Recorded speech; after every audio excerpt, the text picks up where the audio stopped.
Ninth standard maths 8 chapter quadrilaterals. हम exercise 8.2 हमने start कर लिया है, which is based on mid point theorem and converse of mid point theorem, which is based on mid point theorem and converse of mid point theorem. तो एक बार आज mid point theorem वापस revise कर लेते हैं। कॉन्वर्स के अभी तक हमने सम्स शुरू नहीं किए हैं। थ्योरम 8.9 थ्योरम का स्टेटमेंट ध्यान से पढ़ो, और कल हमने इस पर 2 सम्स लिए हुए थे। Let's read the line segment joining the mid points of 2 sides of a triangle. तो if there is a triangle like this and अगर उसके 2 मिड पॉइंट्स आपको दिए गए हों, then what? Then the line segment which will join the midpoints of 2 sides of a triangle will be what? Will be parallel to the third side. This line segment will be parallel to the third side. ये parallel भी होगा इसको, और यही line segment this will be parallel to the third side and will be half of it. ये उन्होंने sentence में नहीं दिया है, पर थ्योरम के आखिरी पार्ट में दिया हुआ है, तो आपको उसका भी एक सेंटेंस बना के रख देना है। Hence the statement will be the line segment joining the midpoints of any 2 sides of a triangle will be parallel to the third side and will be half of it. ये theorem है, हमने इस पर sums शुरू किए हुए हैं, आज उसी को कंटिन्यू करेंगे और 1 या 2 सम्स के बाद हम converse of mid point theorem पे भी आने वाले हैं आज, which is the last theorem of this chapter. अब मैंने क्वेश्चन नंबर 1 पूरा किया है और क्वेश्चन नंबर 3 याद करो, कल ही पढ़ाया था। आपको रेक्टेंगल दिया हुआ था और उसके सारे साइड्स के मिड पॉइंट को अगर आपने ज्वाइन किया तो उससे बनने वाला क्वाड्रिलेटरल आपको रोम्बस प्रूव करने का था। ये था थर्ड सम। अब हम सेकंड करेंगे जो बराबर इसका उल्टा है। आपको रोम्बस प्रूव करना था, अब आपको ABCD रोम्बस दिया है और उसके सारे मिड पॉइंट्स, साइड्स के मिड पॉइंट्स को ज्वाइन करने के बाद जो क्वाड्रिलेटरल बनता है आपको प्रूव करना है it should be a rectangle. Exactly उल्टा सम है। थर्ड सम जो कल हमने किया था, आउटर फिगर वाज रेक्टेंगल और इनर क्वाड्रिलेटरल को हमको रोम्बस दिखाना था।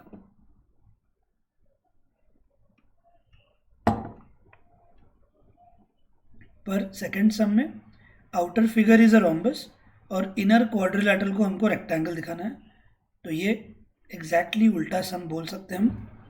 प्रूफ डिफरेंट रहेगा, क्वेश्चन एग्जैक्टली उल्टा है। अब जब आपको रोम्बस बोला है तो आप थोड़ा ऐसे पैरेललोग्राम जैसा ही बना सकते थे। तो गिवन है that ABCD is a rhombus. Second sum ABCD is a rhombus. PQRS are the mid points of these all sides. PQRS,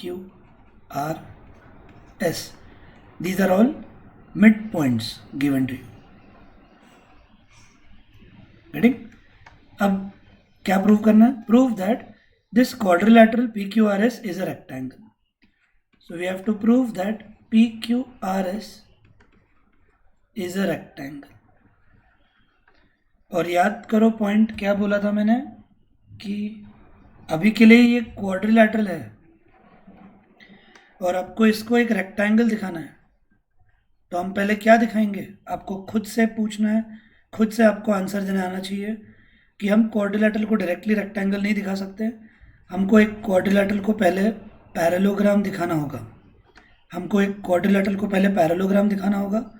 फिर पैरेललोग्राम से हम रेक्टेंगल प्रूव कर सकते हैं, और पैरेललोग्राम से रेक्टेंगल भी हमने पहले किया हुआ है।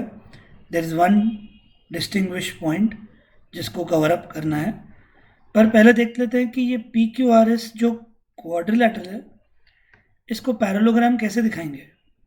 कल का सम याद करो, थर्ड सम। कल भी हमको पहले ये क्वाड्रिलेटरल PQRS को रोम्बस दिखाने से पहले पैरेललोग्राम दिखाना था, और फर्स्ट सम में भी हमने PQRS को पैरेललोग्राम दिखाया हुआ है। तो थर्ड सम की तरह सेकेंड सम में भी आपका प्रूफ स्टार्ट होगा एज पर फर्स्ट सम। हमने अच्छे से फर्स्ट सम में PQRS को पैरेललोग्राम दिखाया हुआ है, और उसका रिवीजन मैं भी वापस एक बार कर लूँगा, पर तीसरी बार ये चल रहा है। मैंने अपने कल भी एक सम में, विच वॉज सम नंबर 3, उधर भी मैंने रिवाइज करवाया था। अब सेकेंड सम में वापस एक बार बता देता हूँ कि कैसे हमने पी क्यू आर एस को पैरेललोग्राम दिखाया। This is the first step. तो याद करो, we started with this in triangle A D C, S and R mid points of A D and D C respectively. अगर एक triangle में ये ऐसे दो आपको मिड पॉइंट्स दिए जाए, then what is mid point theorem? That S R is parallel to A C, ये एरो मार्क कर दिया, and S R is half of A C, ये हमने इस ट्रायंगल से लिखा। Again we have to apply mid point theorem in this triangle, in triangle A B C. P and Q are midpoints of AB and BC respectively. Then what? By midpoint theorem, PQ is parallel to AC and PQ is half of AC. ये ऐसे दो equations बनाए थे हमने, SR parallel to AC, PQ भी parallel to AC. So what? So SR is parallel to PQ. SR is half of AC. PQ is half of AC. Then what? SR is equal to PQ. और एक quadrilateral में अब P Q और S R equal भी हो गए, P Q और S R एक दूसरे को पैरेलल भी हो गए। Then recall theorem 8.8, what was that? In a quadrilateral, if one pair of opposite sides are equal and parallel, then it's a parallelogram. और इस मेथड से हमने फर्स्ट सम भी किया था, थर्ड सम की शुरुआत भी ऐसे ही की थी, और सेकेंड सम के लिए भी हमको इस तरह से पहले ये पैरेललोग्राम दिखाना है। एक और ऐसा सम है इस एक्सरसाइज में जहाँ पर आपको यही पूरा वापस फर्स्ट सम कॉपी पेस्ट करना होगा, देखेंगे बाद में कब है। तो P Q R S parallelogram तो हो गया। अब पैरेललोग्राम से अगर आपको रेक्टेंगल दिखाना है तो याद करो, what was that one distinguish property? That one distinguish property between a parallelogram and rectangle was, in parallelogram angles are whatever it may be, but in rectangle all angles are 90 degree. तो parallelogram से rectangle अगर आपको दिखाना है तो आपको any one angle you will have to prove any one angle as 90 degree. You will have to prove any one angle as 90 degree, जिससे आप बोल पाओगे a parallelogram will become a rectangle. तो अब ध्यान से सुनो, यहाँ पे आपको भी इधर यही फॉलो करना है। तो ये सम में 2 मार्क तो कैरी करेगा ही। अब पैरेललोग्राम है ये, अब P Q R S parallelogram है और आपको रेक्टेंगल दिखाने के लिए कोई भी एक एंगल 90 दिखाना है। इनमें से आइदर पी और क्यू और आर और एस, हमको कोई भी एक एंगल 90 दिखाना है। और ये अभी आप डायरेक्टली नहीं कर पाओगे 90, क्योंकि कोई भी ऐसे ट्रायंगल कॉन्ग्रुएंट का यहाँ पर पॉइंट नहीं बन रहा है। आपको फिर आउटर फिगर का हेल्प लेना है। Outer figure is a rhombus, and try to recall if outer figure is a rhombus, तो रोम्बस में 90 डिग्री कहाँ पर आता है? Try to recall the properties of rhombus, कि रोम्बस में कोई तो एक जगह है जहाँ पर there is one angle 90 degree. बहुत लोगों ने गेस किया होगा कि in rhombus diagonals intersect each other at 90 degree. Diagonals intersect each other at 90 degree, and that is the reason we will have to now go with one more construction, that we will have to join BD. ये अब आपको parallelogram से rhombus, parallelogram से rectangle दिखाने के लिए करना पड़ रहा है कि हमको एक कोई तो एंगल पी क्यू आर या एस 90 दिखाना है, पर ये डायगोनल ज्वाइन करने के बाद अब ये एंगल 90 हुआ है। तो आंसर नहीं मिला है, पर आंसर की तरफ ये पहला स्टेप है। तो हम लिखेंगे join B D and let it intersect A C at O. Join B D and let it intersect A C at O. इसके बाद आपको प्रॉपर्टी लिखनी है। प्रॉपर्टी किसकी? रोम्बस की। दैट इन रोम्बस, लिखते जाओ, इन rhombus diagonals are perpendicular bisector of each other. In rhombus diagonals are perpendicular bisector of each other. Bisector की ज़रूरत नहीं है यहाँ पर परपेंडिकुलर तो है, ठीक है। तो ये 90 हो गया। लेकिन जैसे पहले डिस्कस किया है, P Q R S parallelogram है, तो आपको इसका कोई तो एक एंगल 90 दिखाना है, इनमें से कोई तो एक। तो अब ये 90 हो गया है, ठीक है। अब हमने अगर टारगेट पी किया, अगर हमने इधर पी को 90 दिखाने का सोचा, तो ये उसका अपोजिट एंगल है, राइट। अब ये उसका अपोजिट एंगल है, पर अपोजिट एंगल्स कब इक्वल होते हैं? When it's a parallelogram. तो ध्यान से सुनो, अब आपको ये छोटे बॉक्स को भी पैरेललोग्राम दिखाना होगा। ये सम का ये सेकंड पार्ट थोड़ा चैलेंजिंग लगेगा। अब आप अगर आपने ये छोटा डायग्राम जो है ये, अगर आपने ये पैरेललोग्राम दिखा दिया, तो आप लिख सकते हो अपोजिट एंगल्स आर इक्वल, और ये भी 90 हो जाएगा और ख़त्म। In a parallelogram if one angle is 90 it's a rectangle. अब ये इतने छोटे पार्ट को पैरेललोग्राम कैसे दिखाएंगे, ये देखते हैं। अब यहाँ पे आपको दो और नाम देने होंगे, ए बी सी डी हो गया, आप इसको ई और इसको एफ नाम दे देना। अब ध्यान से सुनो कि इस छोटे वाले क्वाड्रिलैटरल को हम पैरेललोग्राम कैसे दिखाएंगे।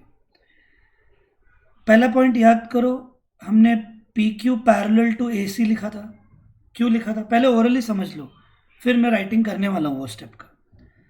Why was PQ parallel to AC? It was by midpoint theorem, right? अगर PQ पूरे AC को पैरेलल है, we can easily say that P is parallel to OF because it's a part of it. जब पूरा PQ AC को parallel हो सकता है, तो P OF को easily पैरेलल होगा। तो ये हो गया। इतने छोटे क्वाड्रिलैटरल को पैरेललोग्राम दिखाने के लिए हमको अपोजिट साइड्स पैरेलल दिखाने हैं, तो ये दोनों पैरेलल हो गए। अब हमको P F parallel to O E दिखाना है, P F parallel to O E. अब ये मैं आपसे किसी से पूछूंगा, जो लॉजिक हमने P parallel to O F के लिए किया, because this was parallel to this. अब आपको सोचना है, why will P F be parallel to B D, Why will PF be parallel to BD? सोचो। तो PF को OE से पैरेलल दिखाने के लिए भी हम ये ट्रायंगल में मिड पॉइंट थ्योरम लिखेंगे, जिसमें आपको मालूम है कि if P and S are mid points, तो PS will be parallel to BD। तो जब पूरा PS अगर BD को पैरेलल है, तो ये उसका पार्ट इसको होगा ही। तो इसके लिए आपको थोड़ा राइटअप लिखना होगा, अदरवाइज पी और ओ एफ को पैरेलल दिखाने के लिए तो हमने यहाँ पर जो एज पर फर्स्ट सम लिखा है, आपने यहाँ पर P Q parallel to A C लिखा ही होगा, P Q parallel to A C लिखा ही होगा। तो आपको P F parallel to O E के लिए थोड़ा राइटअप लिखना होगा। Now let's start with that. See हमने ये 90 लिखा हुआ है, और आप समझ जाना कि ये 90 दिखाना है, और वो दिखाने के लिए हमको ये पी ई ओ एफ को पैरेललोग्राम दिखाना है, जिसके बाद हम अपोजिट एंगल्स इक्वल बोलने से इसको भी 90 बोल पाएंगे, और वो करने के लिए ये सब स्टेप्स चल रहे हैं। सो अब हम लिखेंगे P Q is parallel to A C. अब उसके लिए कोई रीज़न लिखने की ज़रूरत नहीं है, हमने ये ऑलरेडी पैरेललोग्राम दिखाते वक्त लिखा हुआ है। So P Q is parallel to A C बोलने के बाद that is P will be parallel to O F, आप डायरेक्टली लिख सकते हो। So when P Q is parallel to A C, that is P will be parallel to OF। ये एक part हो गया। और दूसरे के लिए अभी आप डायरेक्टली लिख देना बाय मिड पॉइंट थ्योरम। आपको अभी कोई डिस्क्रिप्शन नहीं लिखते बैठना है, in triangle A B D P and S R mid points, इतना भाषण ज़रूरी नहीं है। By mid point theorem P S will be parallel to B D, correct, वो लिखेंगे by mid point theorem P S will be parallel to B D. फिर that is parallel के लिए ऐसे हाफ नहीं होना चाहिए ज़रूरी, उसका कोई एक पार्ट रहा तो भी वो पैरेलल रहेगा ही। मतलब अगर पूरा पी एस बी डी को पैरेलल है, तो P F will be parallel to O E, that is PF will be parallel to OE. ये हुआ सेकंड. अब क्या देख रहे हो आप? That these are opposite sides parallel. ये इसको पैरेलल है और ये दोनों साइड्स भी पैरेलल हो गए. तो आपको लिखना है since opposite sides are parallel, since opposite sides are parallel, therefore it's a parallelogram. Which one? PEOF is a parallelogram. Therefore PEOF is a parallelogram. और यही हमारा इंटेंशन था कि इसको पैरेललोग्राम दिखाना, और जिसमें एक एंगल 90, तो हमने ऑलरेडी प्रॉपर्टी लिख दी है that in rhombus diagonals are perpendicular to each other. तो इधर ही देयरफॉर करके एक एंगल लिख दो. कौन सा एंगल 90 होगा? FOE. Therefore angle FOE will be 90 because diagonals are perpendicular to each other. और अब हमने पैरेललोग्राम भी दिखा दिया जिसमें एक एंगल 90 है. Hence in a parallelogram, if any one angle is 90 degree, then it's a rectangle. तो ये सम में भी अगर आप देखो तो 2 मार्क तो प्रीवियस लॉजिक पर ही है, लेकिन रिमेनिंग 2 मार्क ये सम में है. कल का थर्ड सम ज़्यादा इजी था क्योंकि हमने सिर्फ 2 ट्राइंगल्स कॉन्ग्रुएंट दिखाए थे, लेकिन यहाँ पर एक कोई तो एंगल 90 दिखाने के लिए क्या क्या किया एक बार देख लेते हैं. कि ये एंगल 90 दिखाने के लिए हमने रोम्बस की एक प्रॉपर्टी का यूज़ किया that diagonals intersect each other at 90 degree. तो ये 90 हुआ. इधर से ये 90 दिखाने के लिए हमको ये छोटे क्वाड्रिलैटरल को पैरेललोग्राम दिखाना था, और उसके लिए हमने 2 बार मिड पॉइंट थ्योरम की हेल्प से पूरा PQAC को पैरेलल है तो POF को पैरेलल होगा, पूरा PS BD को पैरेलल है तो PF OE को पैरेलल होगा. Since opposite sides are parallel, it's a parallelogram, and in a parallelogram opposite angles are equal, इसलिए ये भी 90 हो गया. और in a parallelogram if one angle is 90, हमारा PQRS पैरेललोग्राम था तो उसका एक एंगल 90 होना ज़रूरी था. If this is 90, it's a rectangle. So now we have covered 3 sums. 3 sums हमारे हो गए जो क्लियरली मिड पॉइंट थ्योरम पर बेस्ड थे, लेकिन अब 2 सम्स 3 सम्स कॉन्वर्स पे बेस्ड है. 1-2 सम्स में ये दोनों थ्योरम्स यूज होने वाले हैं. तो अब ध्यान से converse of mid point theorem, अब ध्यान से converse of mid point theorem पढ़ लेना, समझ लेना, और कब कौन से सम में मिड पॉइंट थ्योरम यूज़ करना है, कब कौन से सम में converse of mid point theorem use करना है, ये आपको समझाना होगा. एक हिंट दूंगा मैं आपको. Let's start.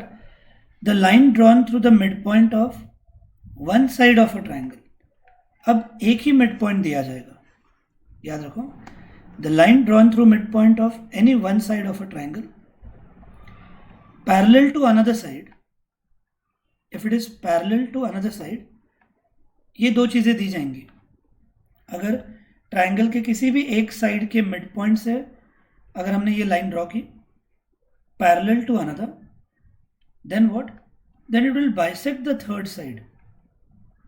तो ये जो लाइन इसको पैरेलल बनाई गई है, ये थर्ड साइड को बाइसेक्ट करेगी, मतलब थर्ड साइड को 2 इक्वल पार्ट्स में डिवाइड करेगी.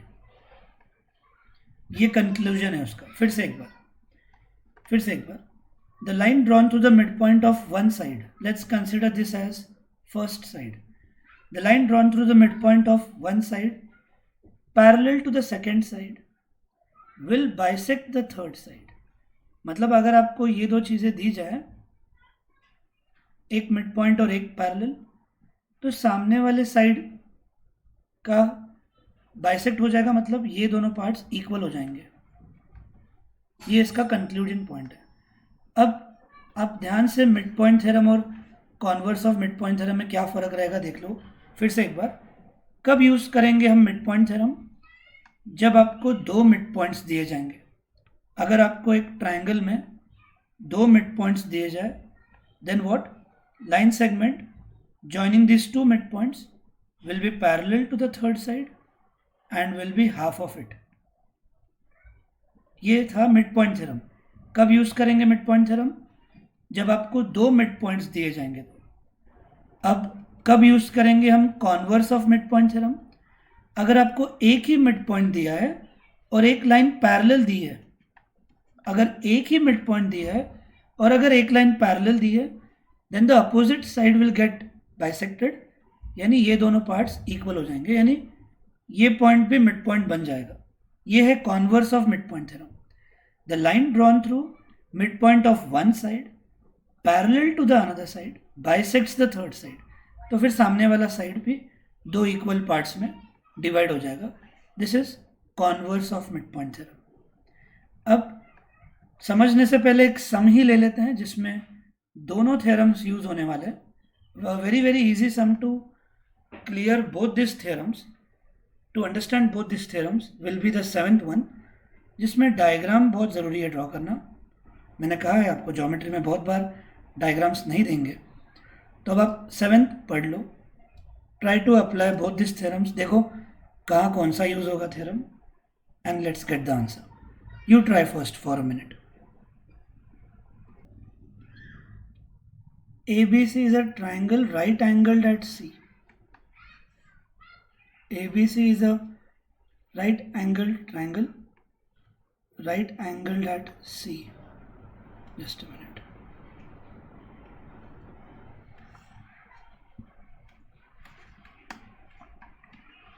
ABC is a triangle right angled at C. A line through midpoint M of hypotenuse AB.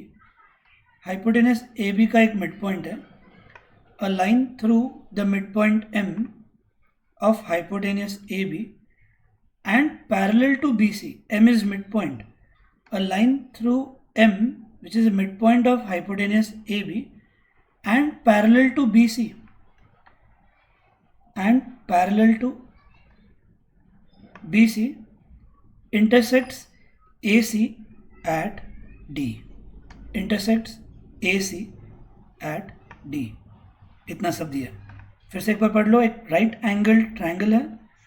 The line is drawn through the mid point M of hypotenuse AB, and a line through this midpoint is parallel to BC as well. Show that D is midpoint of AC. Show that D is midpoint of AC. So let's start with the first proof. आपको first proof करना है, proof that D is midpoint of AC. आपको given पर ध्यान देना है कि given में ध्यान देना है कि आपको एक मिड पॉइंट दिया है और दूसरा मिड पॉइंट प्रूव करना है। तो आपको जब एक मिड पॉइंट दे और एक पैरेलल दे तो क्लियरली याद आना चाहिए कि by converse of mid point theorem ये भी मिड पॉइंट हो जाएगा। That's the theorem. पढ़ो एक बार वापस थ्योरम का स्टेटमेंट पढ़ो। क्या है statement? The line drawn through mid point of one side of a triangle parallel to second side bisects the third side. तो क्लियरली यहाँ पर आपको सिर्फ converse of mid point theorem use करना है and the sum is over. तो उसके लिए थोड़ा राइट अप लिखेंगे। In triangle ABC M is midpoint of AB, M is midpoint of AB, and MD is parallel to BC. See, these are the two required conditions. एक midpoint रहना चाहिए और एक parallel रहना चाहिए, जिससे आप by converse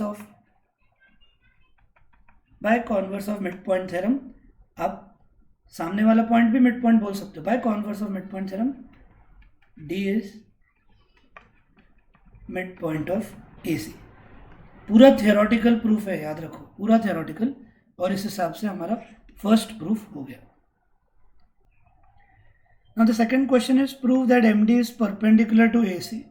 MD is perpendicular to AC, ये प्रूव करना है हमको। तो यहाँ पर आपको क्या ध्यान रखना है कि अगर ये 90 है और अगर ये दोनों पैरेलल है तो ये भी 90 हो गई, corresponding angles, right.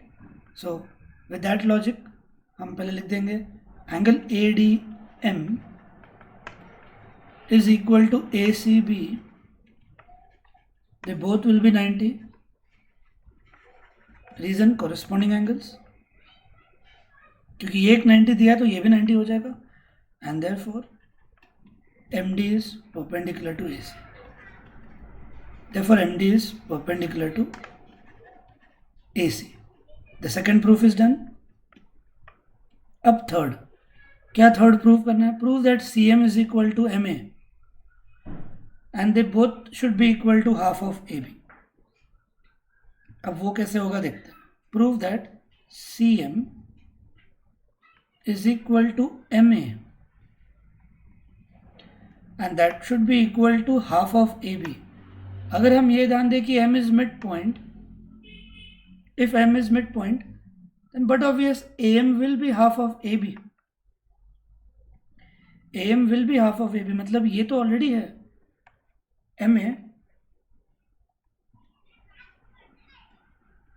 MA is half of AB. ये बात तो पक्की हो गई कि बिकॉज M is midpoint तो दिया वही है, पर अब आपको क्या करना है? आपको CM is equal to MA दिखाना है. आपको CM is equal to MA दिखाना है. और याद करो, जब भी दो साइड्स इक्वल दिखाने होते हैं क्या करते हैं हम? We do it by CPCT. आपको CM is equal to MA दिखाने के लिए दो ट्राइंगल्स कॉन्ग्रुएंट दिखाने होंगे और वो ये दो ट्राइंगल्स रहने वाले हैं. अगर आपने इन दो ट्राइंगल्स को कॉन्ग्रुएंट दिखाया तो CM will be equal to MA और MA तो हाफ ऑफ AB ऑलरेडी है, तो ये तीनों इक्वल हो जाएंगे. तो 2 मिनट के लिए आपका ध्यान सिर्फ पहले CM is equal to MA दिखाने के लिए होना चाहिए था, और CM is equal to MA दिखाने के लिए हम दो ट्राइंगल्स ADM और CDM कॉन्ग्रुएंट दिखाएंगे. मैं सिर्फ ओरली बताऊंगा, आपको लिखना होगा. In triangle ADM and CDM आपको दो ट्राइंगल्स कॉन्ग्रुएंट दिखाने हैं. So think on it. क्या क्या होगा? DM is equal to DM, common side. Angle ADM is equal to CDM, each 90 दिया हुआ है. And AD is equal to DC. अभी हमने प्रूव किया. D is midpoint of AC. अभी हमने प्रूव किया. Hence finished. The two triangles are congruent by SAS test. फिर से एक बार. In triangle ADM and CDM, DM is equal to DM, common side. Angle MDC is equal to MDA, या MDA is equal to MDC, each 90 degree, and AD is equal to DC, proved. Hence, the two triangles are congruent. Hence, the two triangles are congruent by SAS test. SAS test. The two triangles are congruent by SAS test. Therefore, CM is equal to MA. Therefore CM is equal to MA. CPCT फिर लिखना है आपको as M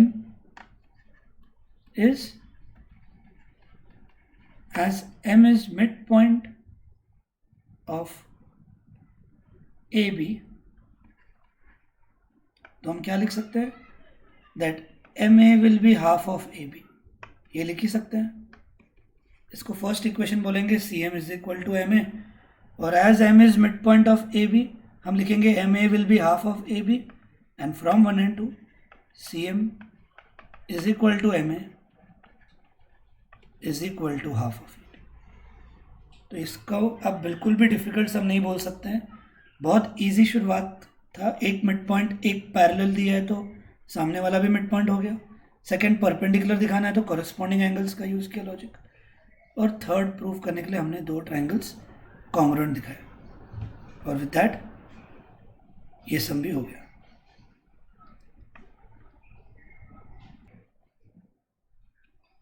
let's move to the next sum number 6. क्या है देखो? Show that line segments joining the mid points of opposite sides of a quadrilateral bisect each other. Show that line segments joining the midpoints of opposite side of a quadrilateral. तो ये तो first सम की तरह ही हुआ. First सम में भी quadrilateral ही दिया था और इसके ये मिड पॉइंट्स को ज्वाइन करके क्वाड्रिलेटरल बना हमारा। तो डायग्राम वैसे ही कुछ रहेगा कि आप कोई भी इरेगुलर शेप क्वाड्रिलेटरल बना दो, ये और एक नया बन गया, ठीक है। So if this is a quadrilateral, what you have to show that the line segments joining the mid points of opposite sides, तो ये दोनों ये अपोजिट साइड्स हैं, ये उनके मिड पॉइंट्स हो गए। Show that the line segments joining the mid points of opposite sides, पहले ये अपोजिट साइड के ये मिड पॉइंट्स को ज्वाइन किया ये लाइन सेगमेंट, और इन दोनों के ये मिड पॉइंट है, इनको ये ज्वाइन किया।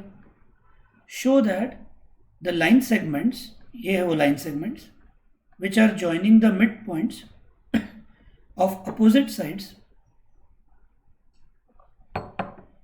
of a quadrilateral, we have to prove they bisect each other। तो अगर नाम हमने वही दिए है तो ध्यान से सुनो ये कैसे करने वाले हम। What we have to prove is, we have to prove that PR and SQ bisect each other, ये हमको प्रूव करना है। ध्यान से समझना, सम बहुत इजी है, सिर्फ ध्यान दो। पहला क्वेश्चन है कि अगर हमने क्वाड्रिलेटरल के अपोजिट साइड्स के अगर मिड पॉइंट्स को ज्वाइन किया, तो ये नहीं ज्वाइन करने को बोला है उन्होंने सिर्फ बोला है prove that the line segments joining the mid points of opposite sides of quadrilateral, prove that this line segments divide each other into equal parts. मतलब हमको prove that PR and SQ हमको बाइसेक्ट ईच अदर करके ही दिखाना है, और वो करने के लिए अभी हम ये सब ज्वाइन कर देंगे। तो आप प्रूफ में भी लिख सकते हो that join PQ, QR, RS and PS, ये PS है, ठीक है। आप ये प्रूफ में भी लिख सकते हो पॉइंट। और अब ध्यान से सुनो, आपको PQRS अब पैरेललोग्राम दिखाना है। अगर आपने PQRS पैरेललोग्राम दिखाया, think what are PR and SQ then? PR और SQ फिर क्या हो जाएंगे? They will become diagonals of this parallelogram.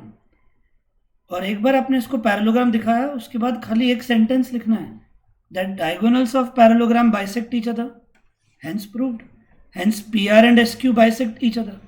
क्योंकि 2 मिनट के लिए अगर आप देखो तो PR और SQ आपको खाली ऐसे लाइन सेगमेंट्स लग रहे थे, लेकिन एक बार हमने उनको ज्वाइन किया,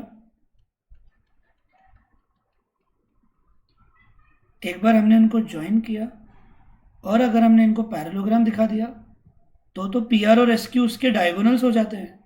और प्रॉपर्टी ऑफ पैरेललोग्राम लिखते ही आप बोल दोगे कि diagonals bisect each other means PR and SQ bisect each other.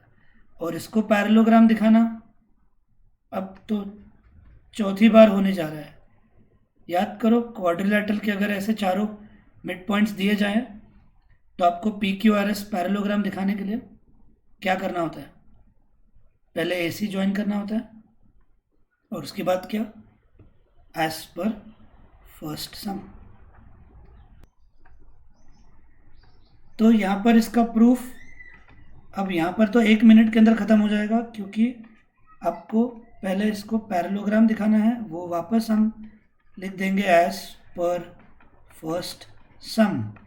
As per first sum, first you will have to prove that PQRS is a parallelogram. Then you will have to write a property that diagonals of parallelogram bisect each other. और 2 minute पहले याद करो, what were PR and SQ? They were just line segments joining the opposite sides of a quadrilateral. लेकिन ये join करने के बाद, इसको पैरेललोग्राम प्रूव करने के बाद, PR और SQ suddenly now they become diagonals of parallelogram. And since this is a property, therefore आप डायरेक्ट लिख दोगे therefore PR and SQ bisect each other. तो ये एक्चुअली लाइन सेगमेंट्स ही थे ऑफ अपोजिट साइड्स, पर हमने पैरेललोग्राम के जरिए इनको डायगोनल्स बना दिया और hence they bisect each other, ये प्रूव भी कर दिया। तो ये 4th सम है जहाँ पर हम पहले ये PQRS को पैरेललोग्राम कर रहे हैं। तो एटलीस्ट आप ये सम के लिए एक बार वापस खुद से लिख देना, प्रैक्टिस भी हो जाएगी और बस रिवीजन हो जाएगा उसका। एक सम के लिए तो एटलीस्ट आप एज पर फर्स्ट सम लिखने के बाद भी आप प्रूव कर देना ये पैरेललोग्राम, और फिर ये एक सम भी हो गया अपना, which was very very easy. Now fifth one, इस पूरे चैप्टर का सेकेंड मोस्ट इम्पॉर्टेंट सम।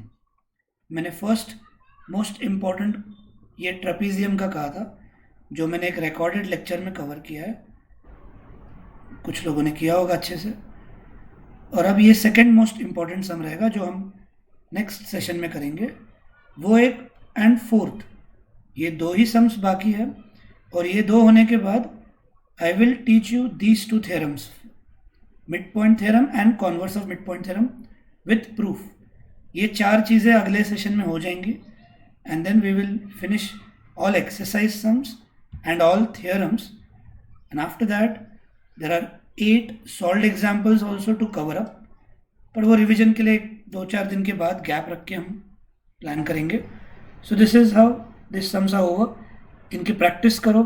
नेक्स्ट सेशन में ज्वाइन होने से पहले सबसे रिक्वेस्ट है कि इन सम्स को रीड करके तो बैठो, 15 मिनट लगेंगे अच्छे से रीड करने में अगर आपने सॉल्यूशंस लिखे हैं बराबर, ताकि चीज़ें फ्रेश दिमाग में आ जाती हैं और फिर वो सेशन, अगला सेशन अटेंड करने में आपको ज़्यादा अच्छे से क्लैरिटी आएगी। सो इतना तक का जो भी है सम्स का पार्ट एटलीस्ट रीड करके बैठना नेक्स्ट सेशन में, ताकि कंसेप्ट्स याद रह सकें।